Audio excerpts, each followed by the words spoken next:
نبی صلی اللہ علیہ وسلم نے فرمایا قرآن کریم میں 30 آیات پر مشتمل ایک ایسی صورت ہے جس نے ایک آدمی کے حق میں سفارش کی حتیٰ کہ اس کی بخشش ہو گئی، اور وہ صورت تبارک الذی بیدہ الملک ہے، سورۃ الملک۔ بسم اللہ الرحمن الرحیم، شروع اللہ کے نام سے جو بے انتہا مہربان نہایت رحم فرمانے والا ہے۔ تبارک الذی بیدہ الملک وہو علی کل شیء قدیر، نہایت بزرگ و برتر ہے، بہت بابرکت ہے وہ جس کے ہاتھ میں کائنات کی سلطنت ہے، ہر چیز کا مالک، ہر چیز کا بادشاہ، اور وہ ہر چیز پر قدرت بھی رکھتا ہے، یعنی ایسا بادشاہ نہیں کہ جو بے اختیار ہو، بلکہ وہ ہر ایک چیز کو اپنے کنٹرول میں رکھتا ہے، کوئی چیز اس کے اذن کے بغیر ادھر سے ادھر نہیں ہو سکتی۔ اور اس کے ساتھ ساتھ اتنا اختیار، اتنی پاور، اتنا کنٹرول رکھنے کے ساتھ ساتھ بابرکت بھی ہے، یعنی اس کی ذات سے خیر ہی خیر وابستہ ہے، اس کی رحمتوں، برکتوں، بھلائیوں کی کوئی انتہائی نہیں، کیونکہ برکت میں بڑھوتری کا معنی پایا جاتا ہے، یعنی جتنی بھی خیر بھلائی ہے وہ اس کا فیضان جو ہے وہ ہمیشہ ہمیشہ کے لیے جاری ہے۔ الذی خلق الموت والحیات لیبلوکم ایکم احسن عملا، وہ جس نے موت اور زندگی کو بنایا تاکہ تمہیں آزما کر دیکھے، تمہارا امتحان لے۔ کس بات کا امتحان؟ ایکم احسن عملا، کہ تم میں احسن عمل کون کرتا ہے۔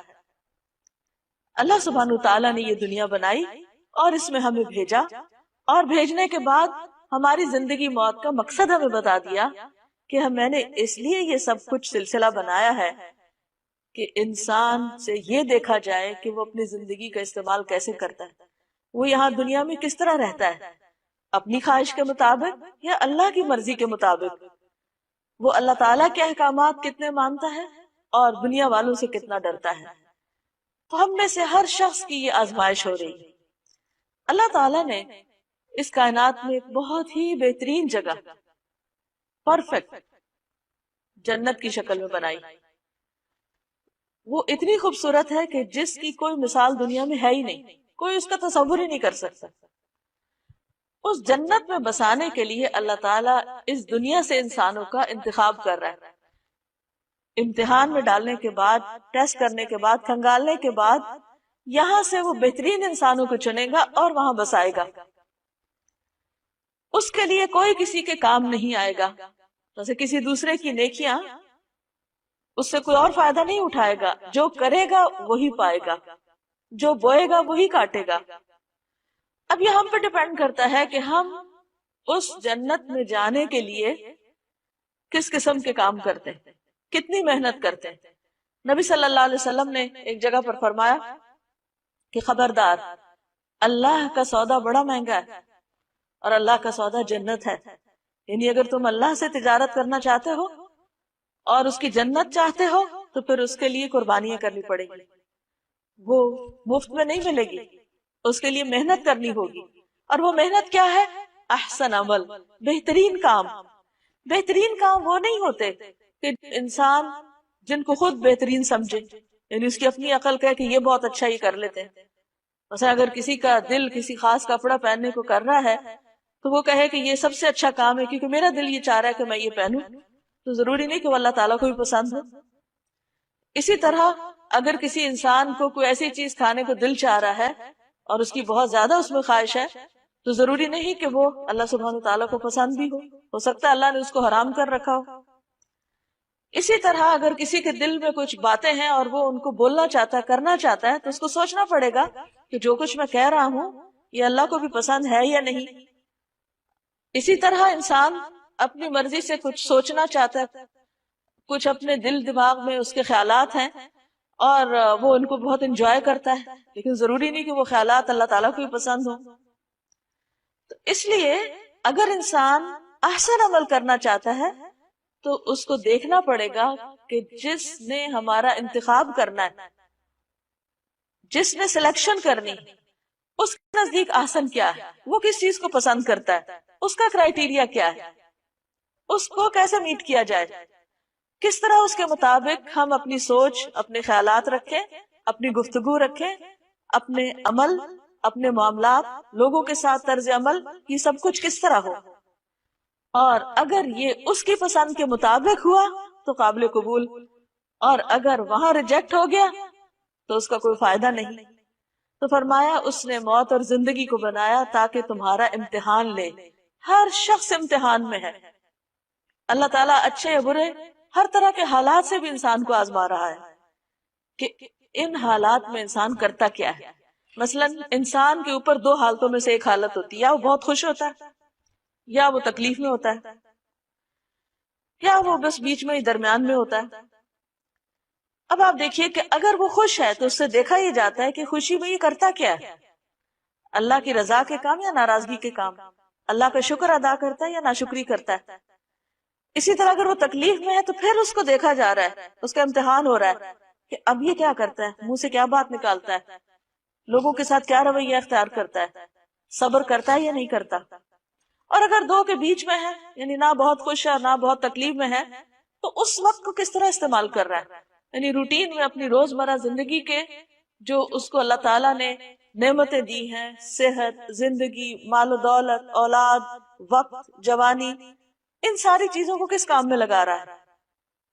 کیا اس کا ہم اور غم صرف دنیا ہے، یا وہ اپنے ان ساری انرجی سے اور ملنے والی ساری نعمتوں سے کوئی اچھے کام بھی کر رہا ہے جس میں خلق خدا کا بھلا ہو، یا اس کی اپنی آخرت کے لیے چیزیں فائدہ مند ہو، خواہ وہ اللہ تعالیٰ کی براہ راست عبادت کا کوئی کام ہو یا بندوں کی خدمت کا کوئی کام، کیونکہ یہ زندگی بیکار گزارنے کے لیے نہیں ملی۔ اس دنیا میں سب سے بڑا نقصان اگر کوئی کر سکتا ہے کسی چیز کا تو وہ خود انسان اپنا ہی کرتا ہے، جب اپنے آپ کا وقت ضائع کرتا ہے، خواہ وہ بیکار کچھ نہ کر کے یا فضول کام کر کے۔ اس لیے جنت الفردوس میں جانے والوں کی جو صفات قرآن مجید میں بیان ہوئی ہیں، ان میں سے ایک صفت یہ ہے کہ والذین هم عن اللغو معرضون، کہ وہ ایسے کاموں سے پرہیز کرتے ہیں جو لغو ہوتے ہیں، بیکار ہوتے ہیں، جن کا نہ دنیا میں فائدہ اور نہ آخرت میں فائدہ، ادھر ادھر کی فضول باتیں، ادھر ادھر کے لوگوں کے حالات میں تجسس، اور بعض اوقات وہ غلط رستے پر بھی انسان کو ڈال دیتے ہیں۔ تو ہم میں سے ہر شخص جس کو اللہ نے عقل سمجھ دی ہے، اس کو اپنی یہ زندگی سوچ سمجھ کے بسر کرنی ہے، اور ہر روز اپنا محاسبہ کرنا ہے کہ آج کا دن میں نے اللہ کی اطاعت میں گزارا یا نافرمانی کے کاموں میں گزارا ہے، جو بھی کام میں نے کیا ان میں میری نیت اللہ کو خوش کرنا تھی یا بندوں کے دکھاوے کے لیے وہ کام کیا، کیا میں نے جو عبادات کی، اچھے کام کیے، وہ نبی صلی اللہ علیہ وسلم کی سنت کے مطابق کیے یا اپنے خود ساختہ طریقوں کے مطابق کیے، کیونکہ اللہ کے نزدیک کوئی کام اس وقت تک آسان ہو نہیں سکتا جب تک دو شرائط خاص طور پر پوری نہ ہو۔ ایک یہ کہ نیت اللہ کے لیے، اللہ کو راضی کرنے کی نیت سے انسان کام کرے، چاہے دین کا کام ہو دنیا کا کام ہو، عبادت ہو یا بندوں کے ساتھ اچھا معاملہ ہو۔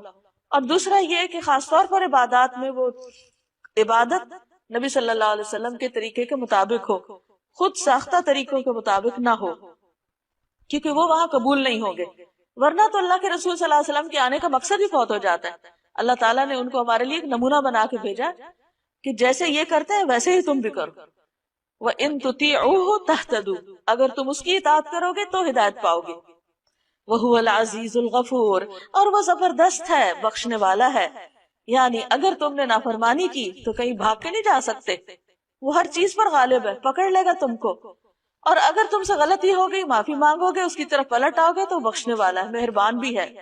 پھر اللہ سبحانہ وتعالیٰ کی کچھ صفات بیان کی جا رہی ہیں، کتنا زبردست حکمت والا ہے، علم والا ہے، قدرت والا ہے، طاقت والا ہے، کیا کیا اس نے بنایا ہے، کائنات کی نشانیوں سے اس کو پہچانو۔ الذی خلق سبع سماوات طباقا، وہ جس نے تہ بر تہ 7 آسمان بنائے، تم رحمان کی تخلیق میں کسی قسم کی بے ربطی نہ پاؤ گے، پرفیکٹ ہے، پورا ویل آرگنائزڈ اور ڈسپلن میں ہے ہر چیز۔ یہ نہیں کہ اللہ تعالیٰ نے آسمان بنایا اور پھر وہ اسے کنٹرول نہیں ہو رہے، یا زمین کے اندر کوئی ایسی خرابیاں ہو رہی کہ وہ آؤٹ آف کنٹرول ہوگی اور وہ جا ٹکرائے کسی اور چیز سے، یا اسی طرح زمین کے اوپر جو چیزیں ہیں، کوئی بھی چیز ایسی نہیں، تخلیق کی کوئی بھی چیز ایسی نہیں کہ جس کے اندر کسی قسم کی کوئی ڈسکرپنسی ہو، کبھی وہ کچھ کرنے لگ جائے کبھی کچھ کرنے لگے۔ مثلا یہ نہیں کہ آگ کبھی جلا رہی اور کبھی ٹھنڈی ہوا دے رہی، اس نے جو کچھ بنایا جس طریقے پر بنایا، جس کام کے لیے اس کو بنایا وہ وہی کام کر رہا ہے. اس سے ایک بہت بڑا سبق ملتا ہے کہ اگر ایک چیونٹی سے لے کر ایک ہاتھی تک اپنے اس کام میں لگا ہوا ہے جو اللہ نے اس کے لیے بنایا ہے، جو اللہ نے اس کے لیے رکھا ہے، اور وہ اس مقصد کو پورا کر رہا ہے اس دنیا میں جس مقصد کے لیے اس کو بھیجا گیا ہے، کیونکہ اللہ تعالیٰ کا کوئی کام بھی بے مقصد نہیں، تو پھر کیا انسان کی زندگی کا کوئی مقصد نہیں ہوگا؟ وہ ایسے ہی بیکار بھیج دیا گیا کہ جو جی چاہے کرے، اور اس کی زندگی میں کوئی ڈسپلن نہ ہو، کوئی آرگنائزیشن نہ ہو، اور بغیر کسی ڈائریکشن کے بس وہ صبح اٹھے اور شام کر دے. نہیں، فرمایا تم رحمان کی تخلیق میں کسی قسم کی کوئی بے ربطی نہ پاؤ گے. پھر پلٹ کر دیکھو، کیا تمہیں کوئی خلل نظر آتا ہے؟ کوئی خرابی نظر آتی ہے؟ آسمانوں میں دیکھو، ستاروں اور سیاروں پر غور و فکر کرو، ہر چیز اپنی رفتار کے ساتھ اور اپنے طریقے پر اور اپنی ڈائریکشن پر چلتی چلی جا رہی ہے، اور اتنے ہیوج بڑے بڑے ستارے سیارے بغیر کسی ادھر ادھر ہوئے اپنی ایک سیدھ میں چل رہے ہیں جو اللہ نے راستہ ان کے لیے مقرر کیا. حتیٰ کہ شہد کی مکھی جیسی چھوٹی سی مخلوق بھی اللہ تعالیٰ کے طے کردہ راستوں پر چل کے اپنا کام کر رہی ہے. تو اس میں انسان کے لیے کیا نشانی ہے، کیا سبق ہے کہ اے انسان تو اپنے آپ کو دیکھ کہ تیرے اندر کتنا ڈسپلن ہے اور تیری زندگی میں کیا مقصد ہے. شہد کی مکھی تو شہد بنانے کے لیے آئی ہے، تو دنیا میں کون سے مفید کام کر رہا ہے، اور واپس ساتھ لے جانے کے لیے تمہارے پاس کیا ہے. بار بار نگاہ دوڑاؤ، تمہاری نگاہ تھک کر نامراد پلٹ آئے گی. ہم نے تمہارے قریب کے آسمان کو عظیم الشان چراغوں سے آراستہ کیا، یعنی ستارے بنائے، اور انہیں شیاطین کو مار بھگانے کا ذریعہ بھی بنایا. ان شیطانوں کے لیے بھڑکتی ہوئی آگ ہم نے مہیا کر رکھی ہے. جن لوگوں نے اپنے رب سے کفر کیا ہے، اپنے رب کو نہیں مانتے، ان کے لیے جہنم کا عذاب ہے، اور وہ بہت ہی برا ٹھکانہ ہے. جب وہ اس میں پھینکے جائیں گے تو اس کے دھاڑنے کی ہولناک آواز سنیں گے، اور وہ جوش کھا رہی ہوگی، شدت غضب سے پھٹی جا رہی ہوگی. ہر بار جب کوئی انبوہ اس میں ڈالا جائے گا، اس کے کارندے ان لوگوں سے پوچھیں گے، کیا تمہارے پاس کوئی خبردار کرنے والا نہیں آیا تھا؟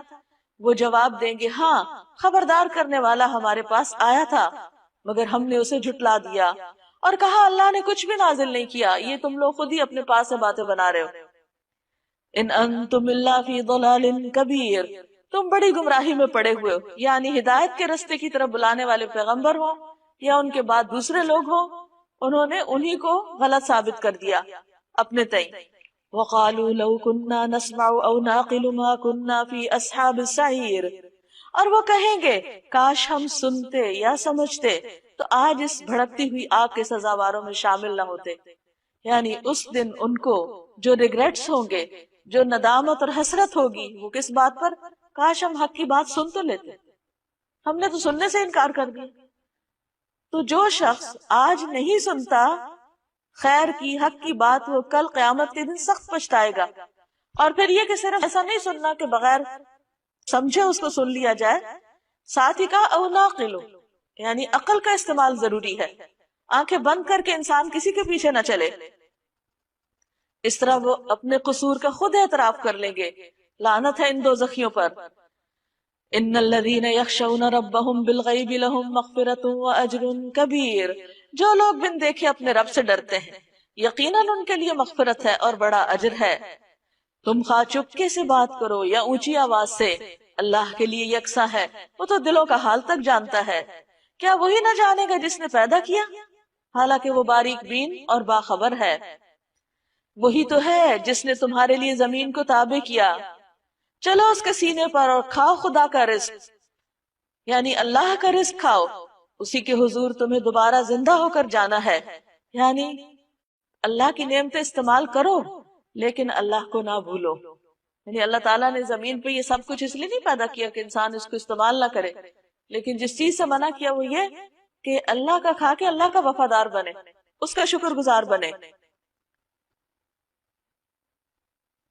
اسی کے حضور تمہیں دوبارہ زندہ ہو کر جانا ہے. کیا تم اس سے بے خوف ہو کہ وہ جو آسمان میں ہے تمہیں زمین میں دھسا دے؟ یعنی کیسے غافل ہو کے سوتے ہو تم، کیسے اس کو بھول کر دنیا میں چل پھر رہے ہو؟ تمہیں ڈر نہیں لگتا کہ اللہ تعالیٰ جہاں تم کھڑے ہو اسی زمین کے حصے کو پھاڑ کے تمہیں اس کے اندر ڈال دے اور زمین تمہیں لے کے اندر کی طرف لڑک جائے، اور کئی دفعہ ایسے ہوتا بھی ہے، لینڈ سلائڈنگ وغیرہ، اور یکایک یہ زمین جھکولے کھانے لگے، یعنی اللہ کی زمین پر تم نافرمانی کے ساتھ کیوں چل پھر رہے ہو؟ کیا تم اس سے بے خوف ہو کہ وہ جو آسمان میں ہے تم پر پتھراؤ کرنے والی ہوا بھیج دے؟ پھر تمہیں معلوم ہو جائے گا کہ میری تنبیہ کیسی ہوتی ہے۔ ان سے پہلے گزرے ہوئے لوگ جھٹلا چکے ہیں، پھر دیکھ لو کہ میری گرفت کیسی سخت تھی۔ کیا یہ لوگ اپنے اوپر اڑنے والے پرندوں کو پر پھیلائے اور سکیڑتے نہیں دیکھتے؟ یعنی اللہ کی نشانیاں تو بے شمار ہیں، یعنی ایک پرندے کا ہوا میں اڑنا ایک میریکل سے کم نہیں، لیکن تم غور ہی نہیں کرتے، اس کو فار گرانٹیڈ لیتے ہو کہ بس ہاں ٹھیک ہے اللہ نے بنا دی، اڑ رہے ہیں وہ۔ اس میں بہت بڑا سبق ہے تمہارے لیے، انہیں غور سے دیکھو، شعوری طور پر دیکھو۔ رحمان کے سوا کوئی نہیں جو انہیں تھامے ہوئے ہو، یعنی جو ایک پرندہ بھی اڑ رہا ہے تو اللہ کی حفاظت میں اڑ رہا ہے۔ اللہ نے اس کو ایسا جسم دیا، ایسی ہڈیاں دی کھوکھلی، ایسے پر دیے، اس شیپ کا بنایا کہ وہ اڑ سکے۔ اللہ تعالیٰ نے ہی اس کو یہ طریقہ بھی سکھایا، اور پھر اس کو اپنی حفاظت بھی دی، پناہ بھی دی۔ وہی ہر چیز کا نگہبان ہے، یعنی جو پرندوں کی حفاظت کر رہا ہے وہی باقی ہر چیز کی حفاظت کرتا ہے۔ بتاؤ آخر وہ کون سا لشکر تمہارے پاس ہے جو رحمان کے مقابلے میں تمہاری مدد کر سکتا ہو؟ حقیقت یہ ہے کہ یہ منکرین دھوکے میں پڑے ہوئے ہیں۔ یا پھر بتاؤ کون ہے جو تمہیں رزق دے سکتا ہے؟ اگر رحمان اپنا رزق روک لے تو پھر اس کا رزق پا کر اس کا شکر کیوں نہیں ادا کرتے؟ دراصل یہ لوگ سرکشی اور حق سے گریز پر اڑے ہوئے ہیں۔ بھلا سوچو جو شخص منہ اندھائے چل رہا ہو، یعنی بغیر سوچے سمجھے بس ایک روٹین کی لائف گزار رہا ہو، وہ زیادہ صحیح راہ پانے والا ہے، یا وہ جو سر اٹھائے سیدھا ایک ہموار سڑک پر چل رہا ہو، یعنی اپنا راستہ خود اپنی آنکھوں سے دیکھ کر اسٹریٹ پاتھ پر ہو؟ ان سے کہو اللہ ہی ہے جس نے تمہیں پیدا کیا، تم کو سننے اور دیکھنے کی طاقتیں دی، سوچنے سمجھنے والے دل دیے، مگر تم کم ہی شکر ادا کرتے ہو۔ یعنی اللہ نے تمہیں جانوروں کی طرح پیدا نہیں کیا، عقل سمجھ دے کے کیا، لیکن تم کیا صرف جانوروں کی سطح پر زندگی بسر کرو گے کہ جس طرح وہ صرف اپنی خواہشات کی بنا پہ جیتے، کھاتے ہیں، پیتے ہیں، چلتے پھرتے ہیں اور بچے پیدا کرتے اور بات ختم؟ تم بھی ایسی زندگی بسر کرو گے؟ نہیں، اللہ نے تمہیں اپنی عبادت کے لیے پیدا کیا، وہ تو اپنی ان بیسک نیڈز کے ساتھ ساتھ اللہ کا ذکر بھی کرتے رہتے ہیں۔ تو انسان کیا تو اسی غفلت میں پڑا رہے گا؟ ان سے کہو اللہ ہی ہے جس نے تمہیں زمین میں پھیلایا ہے اور اسی کی طرف سمیٹے جاؤ گے۔ یہ کہتے ہیں اگر تم سچے ہو تو بتاؤ یہ وعدہ کب پورا ہوگا، یعنی قیامت کا یا پھر عذاب کا؟ کہو اس کا علم تو اللہ کے پاس ہے، میں تو بس صاف صاف خبردار کر دینے والا ہوں۔ پھر جب یہ اس چیز کو قریب دیکھ لیں گے تو ان سب لوگوں کے چہرے بگڑ جائیں گے جنہوں نے انکار کیا، یعنی آخرت کا عذاب دیکھتے ہی ان کی حالت خراب ہو جائے گی، اور اس وقت ان سے کہا جائے گا یہی ہے وہ چیز جس کے لیے تم تقاضا کر رہے تھے۔ ان سے کہو کبھی تم نے یہ بھی سوچا کہ اللہ خواہ مجھے اور میرے ساتھیوں کو ہلاک کر دے یا ہم پر رحم کرے، کافروں کو دردناک عذاب سے کون بچا لے گا؟ ان سے کہو وہ بڑا رحیم ہے، اسی پر ہم ایمان لائے، اسی پر ہمارا بھروسہ ہے، ان قریب تمہیں معلوم ہو جائے گا کہ سری گمراہی میں پڑا ہوا کون ہے۔ ان سے کہو کبھی تم نے یہ بھی سوچا کہ اگر تمہارے کنووں کا پانی زمین میں اتر جائے تو کون ہے جو اس پانی کی بہتی ہوئی سوتیں تمہیں نکال کر لا دے گا؟ یعنی اس زمین پر جو کچھ ہے اللہ کا ہے، اگر تم اس سے فائدہ اٹھا رہے ہو تو اللہ کے اذن سے فائدہ اٹھا رہے ہو، اور اگر وہ اپنی نعمتیں واپس لے لے تو تمہارے پاس کوئی زور نہیں کہ تم ان نعمتوں کو اپنی طاقت سے لے آؤ۔